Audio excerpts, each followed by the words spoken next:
बिस्मिल्लाहिर्रहमानिर्रहीम। अल्लाहुम्मा सल्लि अला सय्यिदिना व मौलाना मुहम्मदिन व अला आलिहि व सहबिहि व बारिक वसल्लम। क्लास 10th लेक्चर नंबर 19 करेंगे आज हम।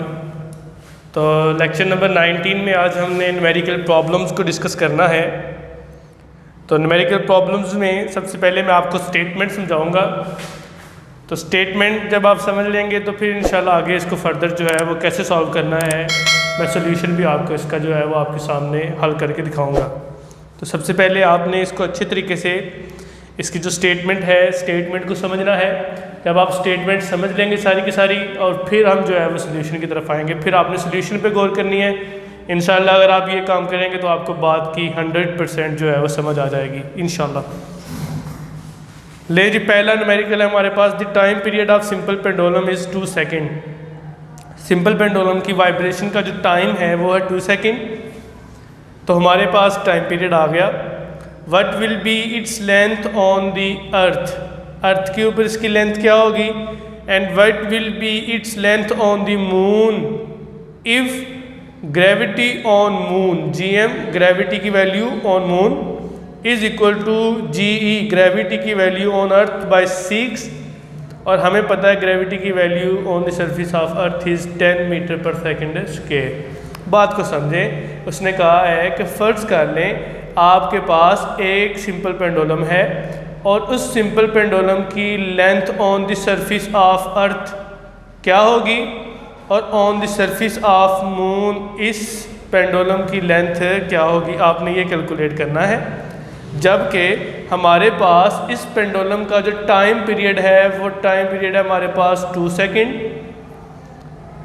ग्रेविटी की वैल्यू, अब चूंकि लेंथ हमने फाइंड करनी है on the surface of earth, तो ग्रेविटी की value on the surface of earth हमें उसने दे दी है, that is the 10 metre per second square. और on the surface of moon gravity की value GM is equal to GE by 6।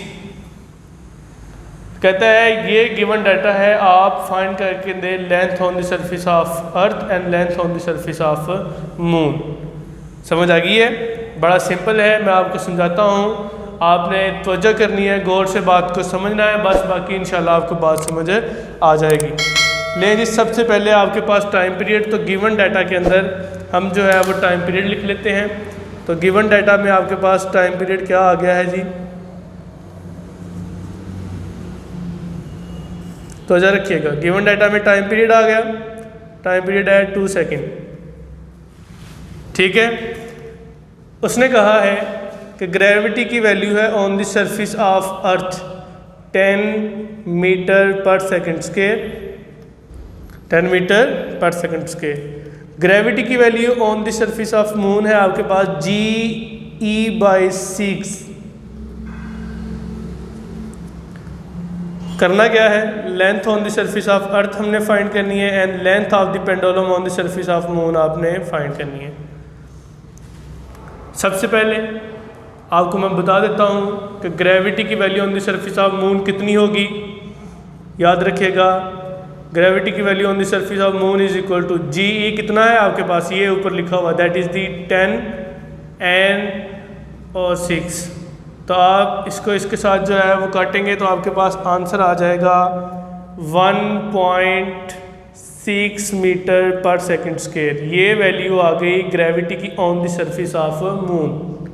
Clear होगी बात। अब आपने चूँकि फार्मूला आप जानते हैं, आपने फार्मूला पढ़ा हुआ है time period of simple pendulum का, तो बाय यूजिंग फार्मूला, फार्मूले को यूज़ करें।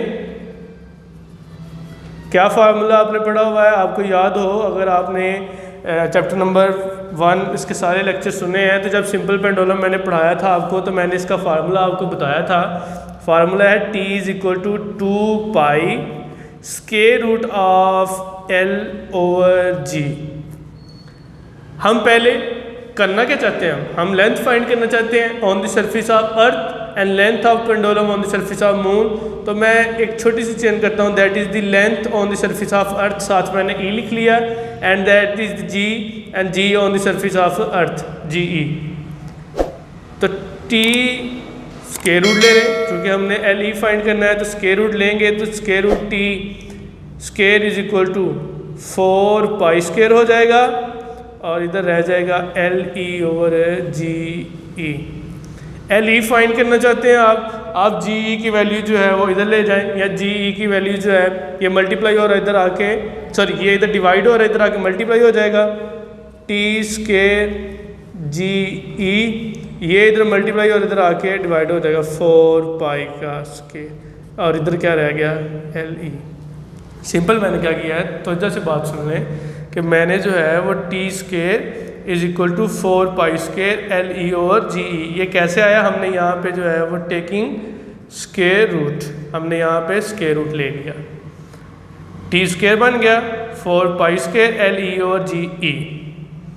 मैंने एल ई की वैल्यू फाइंड करनी थी, तो एल ई मैंने इधर रहने दिया, जी ई इधर जो है वो डिवाइड हो रहा था, इधर आके मल्टीप्लाई हो गया, ये आ गया साथ, और ये इधर मल्टीप्लाई हो रहा था इधर आके डिवाइड हो गया। अब सिंपल कैलकुलेशन आपने करनी है, कैलकुलेशन बड़ी आसान है, तो आप वैल्यूज़ यहाँ पे पुट करेंगे, जब वैल्यूज़ पुट करेंगे तो एल ई की वैल्यू आपके पास आ जाएगी। टी स्केयर कितना है, टी है 2, तो 2 का स्केयर हो गया, जी ई कितना है 10, और 4 पाई, 4 मल्टीप्लाई पाई की वैल्यू होती है 3.14, इसका हो जाएगा स्केयर। तो जब आप इसकी वैल्यू की कैलकुलेशन करेंगे, सारी वैल्यू की कैलकुलेशन, तो एल ई आपके पास आ जाएगा 1.02 जी, ये आ जाएगा आपके पास 1.02 मीटर। कैलकुलेटर अगर आप यूज़ कर रहे हैं साइड पे, तो कैलकुलेटर यूज़ करके ये मैंने कैलकुलेशन की है, तो 1.02 मीटर इसका आंसर। ये तो आ गई length on the surface of अर्थ, ठीक है। तो जैसे बात सुन लें, 10 मिनट के लेक्चर में ये एक ही न्यूमेरिकल होगा, मैं कोशिश करूँगा कि 2 कर दूँ, लेकिन आपने बात को समझ लेना है।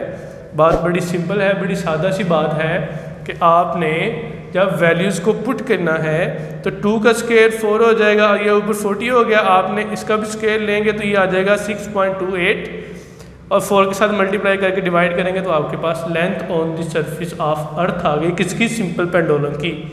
अब on the surface of moon आएगी, तो मून की वैल्यू डेफिनेटली आप फार्मूला तो यही लगाएंगे बाय यूजिंग फार्मूला,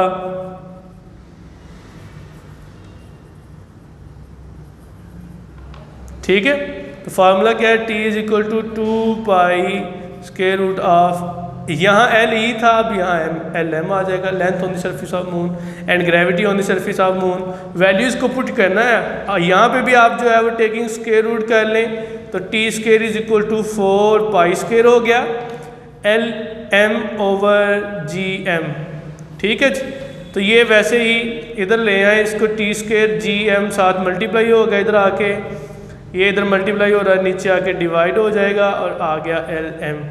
तो जब वैल्यूज़ पुट करेंगे, तो वैल्यूज़ पुट करेंगे टी का स्क्वायर 2 का स्क्वायर, जी एम क्या है 1.6, ये हमने फाइंड किया हुआ है, और साथ जो है वो 4 मल्टीप्लाई 3.14 का स्क्वायर। तो आप एल एम की वैल्यू निकालेंगे तो ये भी कितनी आ जाएगी, about 0.17 metre, that is the length on the surface of moon. ये पेंडुलम की length on the surface of moon है, और ये पेंडुलम की length on the surface of earth है। तो यही उसने पूछा था कि पेंडुलम की length on the surface of earth कितनी होगी, और पेंडुलम की length on the surface of moon कितनी होगी। तो ये तो हो गया एक पहला क्वेश्चन, पहला आपका एमसीक्यूज हो गया है। अब दूसरा एमसीक्यूज करते हैं। दूसरा एमसीक्यूज बड़ा आसान है, बड़ा सिंपल है, इसमें भी आप यही वैल्यूज़, यही आप जो है वो पुट करेंगे, फार्मूला यही लगाएंगे आप। थोड़ी सी चेंजिंग है, मैं आपको बता देता हूँ। अब पेंडुलम लेंथ 0.99 मीटर कहता है, एक पेंडुलम की लेंथ 0.99 मीटर है on the moon by an astronaut. एक एस्ट्रोनॉट ने पेंडुलम की लेंथ इतनी कैलकुलेट की है on the surface of moon. The period of the pendulum is 4.9 second, time period दे दिया। What is the value of G on the surface of moon. अब G जो चूँकि ग्रेविटी की वैल्यू सरफेस ऑफ मून पे different होगी, earth पे different होती है, तो हमने इससे कह दिया है कि आपने ग्रेविटी की value on the surface of moon find करनी है। तो सिंपल फार्मूला आपने लगाना है इस केस में। देखें ज़रा, तवज्जो रखें, पेंडुलम की लेंथ कितनी है, एल आ गया आपके पास 0.99 मीटर, ठीक है, गिवन डाटा में। और हमारे पास टाइम पीरियड कितना आ गया, टी आ गया हमारे पास 4.9 सेकेंड। और what is the value of g, g की वैल्यू आपने कैलकुलेट करनी है। तो बाय यूजिंग फार्मूला, कौन सा फार्मूला लगेगा, यही formula, t is equal to 2 pi, ये लेंथ है on the surface of moon, gravity की value on the surface of moon find करनी है। सो हम यहाँ पे Lm/Gm लिख लेते हैं ताकि हमें आसानी रहे समझने में कि लेंथ है पेंडुलम की on the surface of moon और ग्रेविटी की value on the surface of moon आपने कैलकुलेट करनी है। t गिवन है, ऐसे कर लें, स्क्वायर रूट ले लें तो t स्क्वायर 4 पाई का स्क्वायर Lm/Gm आ गया। ठीक है, आप ये फाइंड करना चाहते हैं, इसे कैलकुलेट करना चाहते हैं आप, तो आप ऐसा करें कि आप जो है Gm इधर ले आएँ और t स्क्वायर को इधर ले आएँ, ये इधर डिवाइड हो जाएगा कि Gm आ गया equal 4 pi square Lm as it रहा और साथ क्या आ गया नीचे t स्क्वायर। मतलब Gm कैलकुलेट करना चाहते थे तो आप Gm को इधर ले जाएं और t स्क्वायर को इसके नीचे ला के डिवाइड कर दें। तो सिंपल फार्मूले में वैल्यूज पुट करें, 4 मल्टीप्लाई बाई 3.14 का स्क्वायर, Lm आपको गिवन है वो है 0.99 मीटर और t स्क्वायर भी आपको गिवन है 4.9 का स्क्वायर। तो Gm की वैल्यू आपके पास आ जाएगी बाय यूजिंग कैलकुलेटर, कैलकुलेटर को यूज़ करें 1.63 मीटर पर सेकेंड स्क्वायर। तो ये आपका आंसर आ गया। ठीक है जी, 2 न्यूमेरिकल आपने किए हैं, इनको अच्छे तरीके से आपने गौर से सुन लेनी है, मेरी बात समझ लेनी है, इंशाल्लाह आपको समझ आएगी। तो बाकी इंशाल्लाह हम नेक्स्ट करेंगे। तो टाइम चूँकि शॉर्ट है तो 2 न्यूमेरिकल ही काफ़ी होंगे अगर आपने समझने हैं, तो इनको अच्छे तरीके से समझिएगा। जिस बात की समझ नहीं आएगी कमेंट सेक्शन में आप पूछ सकते हैं। अस्सलाम वालेकुम रहमतुल्लाहि व बरकातुहू।